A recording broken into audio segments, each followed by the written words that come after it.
अस्सलाम वालेकुम दोस्तों, द इंग्लिश लवर्स में हम आपको वेलकम करते हैं। और आज जो है वो है सो कॉल्ड का यूज़, सिर्फ नाम का या नाम नेहाद इसकी मीनिंग है। फॉर्मेशन है वो ये है subject plus is, am, are, was, were plus so called plus noun या एडजेक्टिव। अच्छा, यहाँ पे इज़, एम, आर जो है वो प्रेजेंट सेंस में है और वाज, वर जो है वो पास्ट सेंस में है।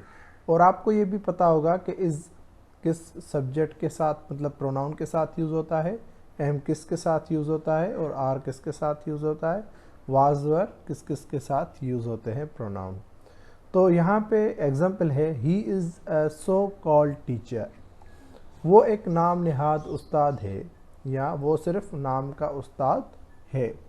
We are just so called players.